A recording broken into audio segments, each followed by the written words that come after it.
General studies લખવાનો approach કેવો હોવો જોઈએ?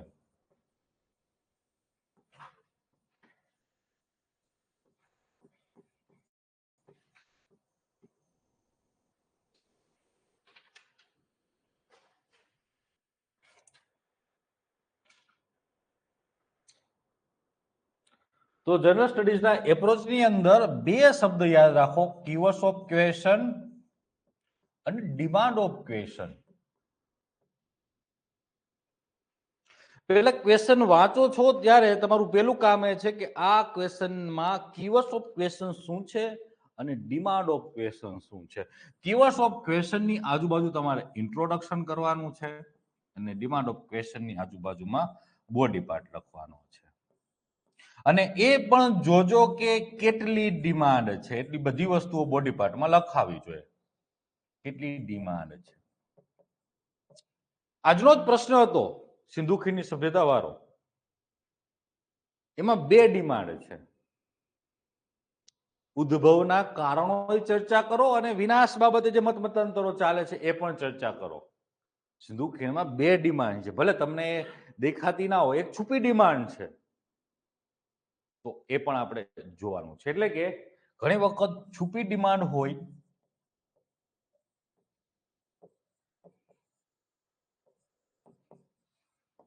તે પણ લખવાની છે. ડન. તો આ ડિમાન્ડ ઓફ ક્વેશ્ચન છે. તો ઇન્ટ્રોડક્શન ક્યાંથી કરવાનું છે આપને ખબર પડી ગઈ. બોડી પાર્ટ ક્યાંથી કરવાનું છે, ડિમાન્ડ ઓફ ક્વેશ્ચન. હા, હવે ચર્ચા કરીએ કન્ક્લુઝનની. કન્ક્લુઝન ક્યાંથી લખવાનું છે? તો કન્ક્લુઝન આ બોડી પાર્ટમાં જેટલી ડિમાન્ડો લખી છે એનો કંઈક સાર કરવાનો છે. તમારો ઇન્ટ્રો, બોડી પાર્ટ અને કન્ક્લુઝન ક્યાંથી કરવાનું છે એમની ચર્ચા કરી દીધી, સારાંશ. આમ છતાંય આપણે અહીંયા પહોંચશું એટલે ચર્ચા કરશું. તો પહેલા જ ઇન્ટ્રોડક્શન આપને ખબર પડી ગઈ કે કીવર્ડ્સ ઓફ ક્વેશ્ચનની આજુબાજુમાં આપણું ઇન્ટ્રોડક્શન કરવાનું છે, જેને ગુજરાતીમાં પ્રસ્તાવના કહીએ છીએ. તો એ કીવર્ડ્સ ઓફ ક્વેશ્ચનની આજુબાજુમાં કરવાનું છે. પછી બીજું તમારું 4 થી 5 લીટીમાં ઇન્ટ્રોડક્શન કે લીટીમાં પ્રસ્તાવના થવી જોઈએ અને પ્રસ્તાવનાને હંમેશા ફકરો પાડીને લખવું.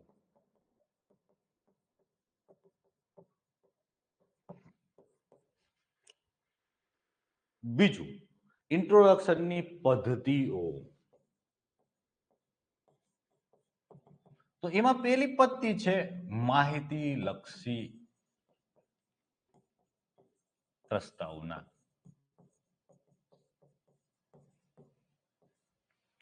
બીજી પદ્ધતિ છે વ્યાખ્યાલક્ષી પ્રસ્તાવના.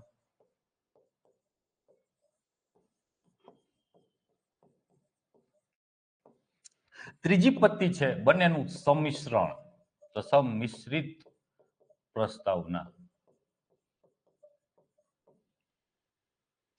એના પછી ઇન્ટ્રોડક્શનની ચોથી પદ્ધતિ છે માહિતીને વ્યાખ્યામાં ઢાળવું સારી ભાષા સાથે.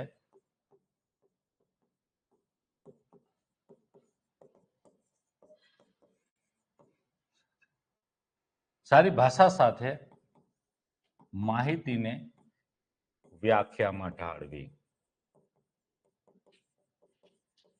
અને છેલ્લી મહત્વપૂર્ણ મસ્ત જે ઇન્ટ્રોડક્શનની પદ્ધતિ જેનું નામ છે પ્લસ ક્રિએટિવિટી.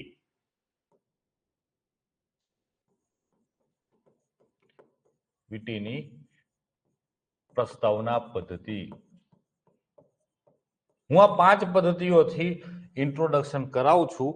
પહેલી છે મારી પદ્ધતિની અંદર એ છે માહિતીલક્ષી પ્રસ્તાવના. એટલે કે તમે કઈક માહિતી જાણો છો એ કીવર્ડ્સ ઓફ ક્વેશ્ચનની આજુબાજુમાં એ માહિતીઓને ઢાળી દેવી.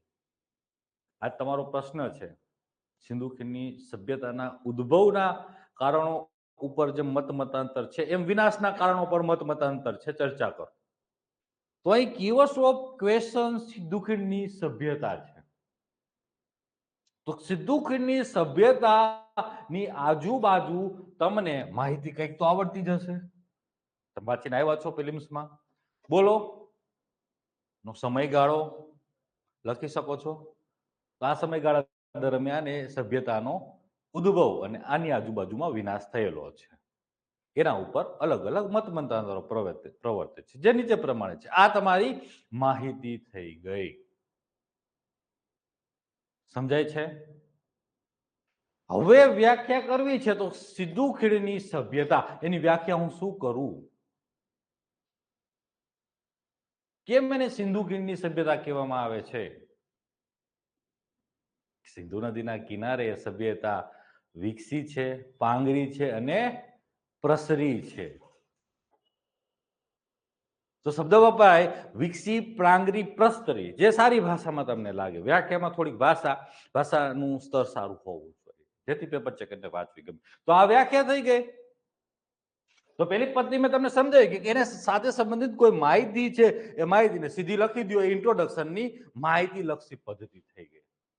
બીજી છે વ્યાખ્યા લક્ષી, થોડીક સારી ભાષામાં વ્યાખ્યામાં ઢાળી દો. હવે માહિતીઓને વ્યાખ્યામાં ઢાળવા શીખવાડું છું. તમને ખબર છે સિંધુ ખીણની સભ્યતા, આમાં આપણે ઈસવીસન 2900 કોઈ 3000 કહીએ એટલે 1200 વર્ષનો સમયગાળો છે.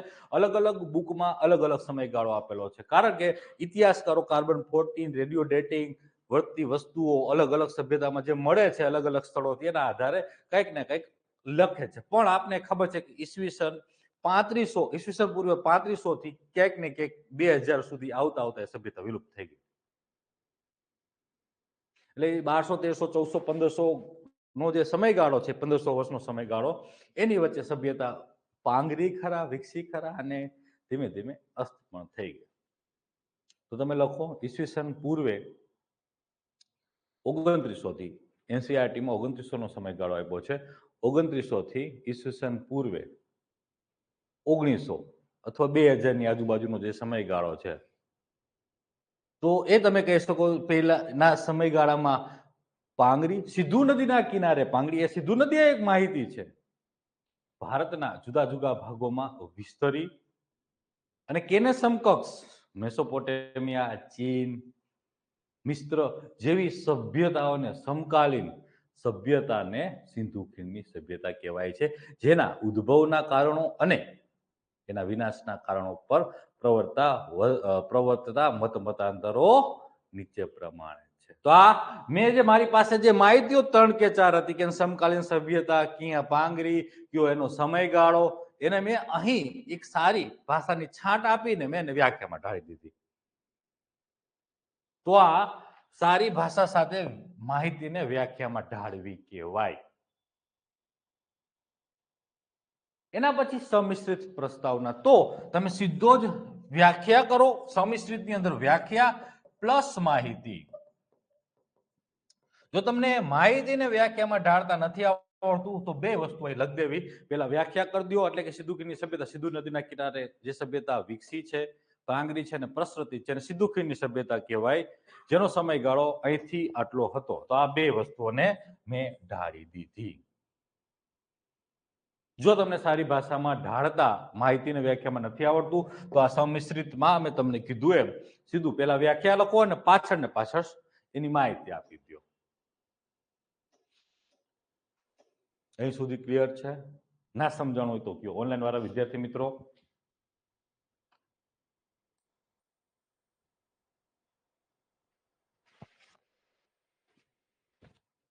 સમજાણું?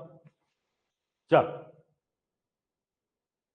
અને પ્લસ ક્રિએટિવિટીની મેથડ, અર્થાત તમે કંઈક વ્યાખ્યા કરી દીધી છે, પછી તમારે નીચે એના પ્રકારો બતાવવા હોય, નીચેનું ઉદાહરણ બતાવવું હોય, ત્યારે આવી પદ્ધતિઓ વપરાય, જેને પ્લસ ક્રિએટિવિટીની મેથડ કહેવાય.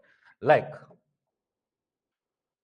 વાવ સ્થાપત્ય વિશે, ગુજરાતમાં આવેલા વાવ સ્થાપત્ય વિશે વિસ્તારમાં ચર્ચા કરો તો તમે વાવની વ્યાખ્યા કરી દીધી, પછી તમે નીચે વાવના પ્રકારો જે બતાવો છો ને એ પ્લસ ક્રિએટિવિટી કહેવાય. કે 4 પ્રકારની વાવ છે.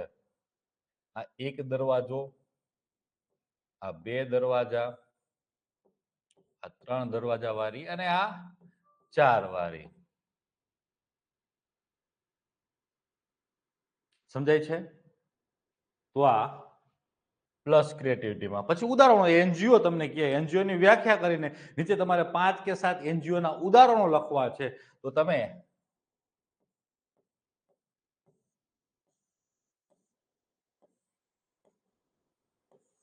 આ રીતે 5 के साथ एनजीओ ના નામ લખો, પ્રેશર ગ્રુપ 5 के साथ પ્રેશર ગ્રુપના નામ તમારે લખો. તો આ પ્લસ ક્રિએટિવિટીની મેથડ છે કે નીચે તમારે ઉદાહરણો લખવા હોય, પ્રકારો તમારે નીચે દર્શાવવા હોય વ્યાખ્યા કરીને, તો અહીંયા પ્લસ ક્રિએટિવિટીની મેથડ વાપરી શકાય છે. ક્લિયર છે અહીં સુધી? ઇન્ટ્રો બાબતે કઈ પ્રશ્નો હોય તો મને કહી શકો છો.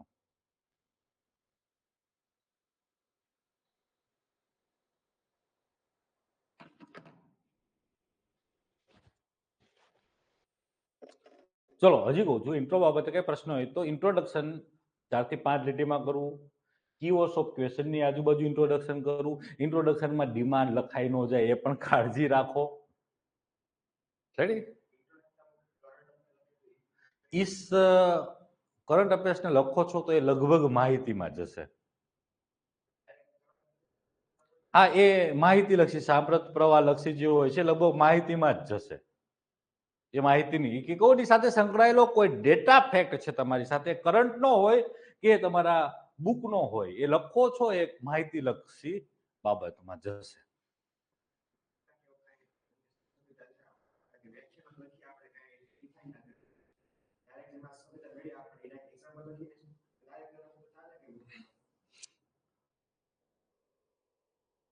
તમે લિંક કરી શકશો એ ઉદાહરણોને? અહીં તમે તાજેતરમાં જે મળી છે નવા સ્થળો તો લખો, ના લિંક કરી શકતા હોય તો આપત્તિને અનુસરો.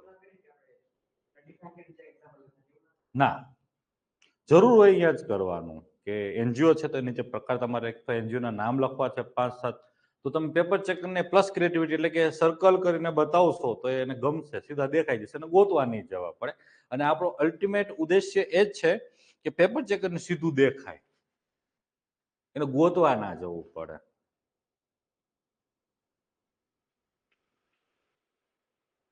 ચલો અહીં સુધી ક્લિયર છે? ઇન્ટ્રોડક્શન 3 થી 4 લીટી અથવા 4 થી 5 લીટીમાં થવું જોઈએ. ફકરો પાડીને લખો, પ્રેઝન્ટેશન સારું લાગે, મહત્વપૂર્ણ શબ્દ નીચે અંડરલાઈન કરો અને એની જે પદ્ધતિઓ છે કીવર્ડ્સ ઓફ ક્વેશ્ચનની આજુબાજુ કરો ને, એની જે પદ્ધતિ છે એટલે કે માહિતી લક્ષી હોય, કાવ્યાખ્યા લક્ષી હોય, કાંઈ માહિતીઓને વ્યાખ્યામાં ઢાળતા આવડવી જોઈએ, અથવા પર્ટિક્યુલર જો એ નથી આવડતું તો તમારે એ માહિતી અને વ્યાખ્યા અલગ અલગ કરવું, પહેલા વ્યાખ્યા લખવી પછી માહિતી લખવી. અને સાથે સાથે જો તમે નીચે પ્રકારો, ઉદાહરણો એ વસ્તુ બતાવવાની છે તો એને પ્લસ ક્રિએટિવિટી પર ટાળો. ચલો, આ તમારું ઇન્ટ્રોડક્શન થયું. હવે આગળ ચર્ચા કરીએ બોડી પાર્ટ ઉપર. મેં આગળ વાત કરી કે ડિમાન્ડ ઓફ ક્વેશ્ચનની આજુબાજુ તમારે બોડી પાર્ટ બનાવવાનો છે. બોડી પાર્ટમાં બધી જ ડિમાન્ડો લખવાની છે. સૌથી મહત્વનું, બોડી પાર્ટની એક પદ્ધતિ આપું છું જેનું નામ છે ટાઇટલ સબ ટાઇટલની પદ્ધતિ. એટલે કે જે ડિમાન્ડ માંગી છે, ડિમાન્ડ ઓફ ક્વેશ્ચન છે, એને ટાઇટલમાં મૂકવાનું અને ટાઇટલ ઉપર બોક્સ કરવાનું. કઈ જ હતું કે સિંધુ ખીણની સભ્યતાના ઉદ્ભવ, તો ઉદ્ભવ બાબતે મતાંતર, આ રીતે બોક્સ કરો, લખો. આ ટાઇટલમાં આપ્યું સિંધુ ખીણની સભ્યતાના ઉદ્ભવ બાબતે મતાંતર, આ તમે બોક્સમાં લખી દો, તમારું આ ટાઇટલ થઈ ગયું.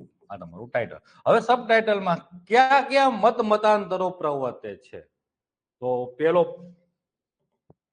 આ બીજો મત, આ ત્રીજો મત, આને સબ ટાઇટલ કહેવાય. આ રીતે તમે જે લખો છો એ સબ ટાઇટલ છે.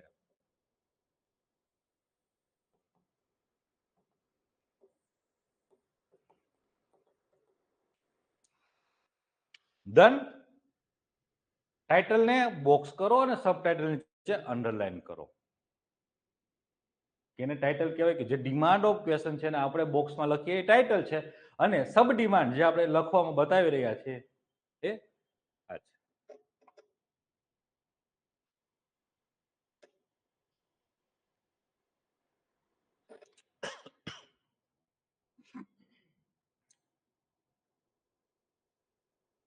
તો આ તમારી ટાઇટલ સબ ટાઇટલની મેથડ છે. હજી એક બોડી પાર્ટને સારો બનાવવા માટે શું કરવી? તમે કીધું કે બધી જ ડિમાન્ડો લખવી, ડિમાન્ડ ઓફ ક્વેશ્ચનની આજુબાજુ ટાઇટલ સબટાઇટલની મેથડથી લખશો તો પ્રેઝન્ટેશન સારું લાગશે. હજી અહીં જે તો જરૂરિયાત છે કન્ટેન્ટનો દેખાડો. કે પ્રયાસ કરવો કે વધુમાં વધુ પોઈન્ટમાં તમે તમારી ડિમાન્ડો લખો. 12, 13, 14 સુધી તમે પેપર ચેકરને બતાવો કન્ટેન્ટ, તો પેપર ચેકર થોડો તમારાથી ઇમ્પ્રેસ થશે, અભિભૂત થશે.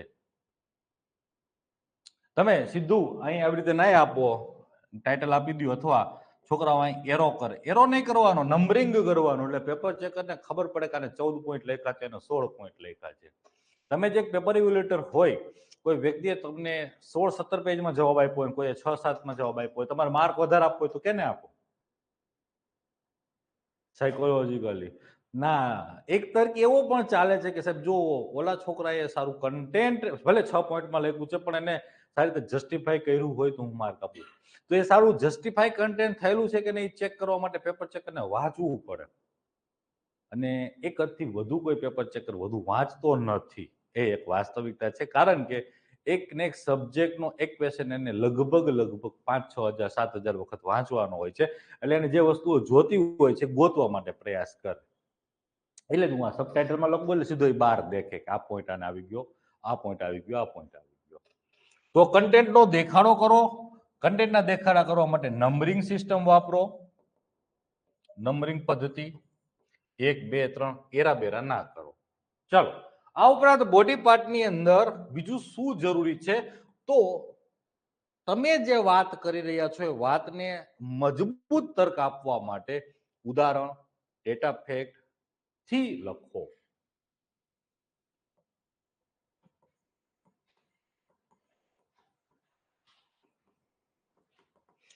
માની લો કે અહીં જે વાત આપણે કરી કે ઉદ્ભવના મત મતાંતર, તો એમાં 3 મત ચાલે છે.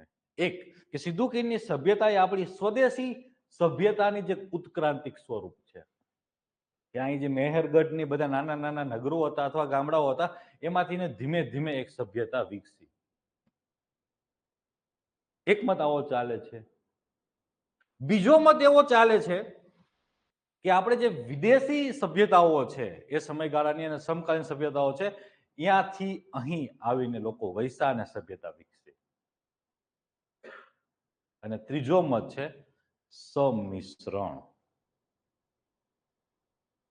એટલે કે આપણે અહીં વિકસી જ રહ્યા હતા પણ આપણે એમની સાથે વેપાર માટે જોડાણા, એમાંથી શીખીને આપણે ઘણું બધું વિકસિત કર્યું. આ 3 મત ઉદ્ભવ માટે ચાલે છે. આ 3 મત તમને ખબર છે, તમે 3 મત લખી દો. પણ તમને એવું કેમ લાગે છે અને આવું કેને કહ્યું છે, ઇતિહાસકારોના નામ આવડતા હોય એ ઉદાહરણ થઈ જશે અને ડેટા ફેક્ટ થઈ જશે. ત્રણેયમાં ઇતિહાસકારોના નામ આવડતા હોય અને તમને એવું કેમ લાગે છે, તો ઇતિહાસકારોને એવું કેમ લાગે છે એ વસ્તુ જ્યારે તમે લખો ને ત્યારે ડેટા ફેક્ટ અને ઉદાહરણથી વાત થાય અને એના માર્ક વધુ હોય. લુખ્ખી વાતો કરવા કરતા એ ડેટા ફેક્ટ અને ઉદાહરણથી જે ચર્ચા થશે એના માર્ક વધી જશે. તો ડેટા ફેક્ટ અને ઉદાહરણથી લખો. પછી સારા કીવર્ડ્સ, કેચી વર્ડ્સનો ઉપયોગ કરજો, જેનાથી ભાષા સારી લાગે પેપર ચેકરને, એ વસ્તુઓ દેખાય.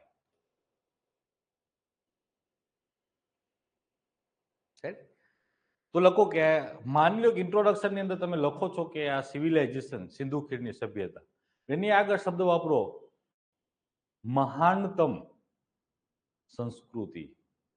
એ કીવર્ડ્સ થઈ જાય. ગ્રેટ સિવિલાઇઝેશન એટલે કે ગુજરાતીમાં એમને આપણે મહાનતમ સભ્યતા કે સંસ્કૃતિ કહીએ. તો આ કીવર્ડ્સ થઈ જશે. આવી વસ્તુઓનો ઉપયોગ કરતા શીખવાનો છે. તો આ કીવર્ડ્સ, કેચી વર્ડ્સ.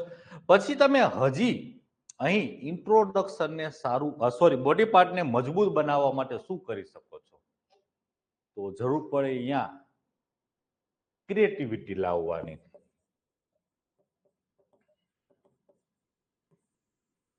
એ ક્રિએટિવિટીમાં ડાયાગ્રામ, જુદા જુદા ડાયાગ્રામ ધીમે ધીમે શીખવીશ.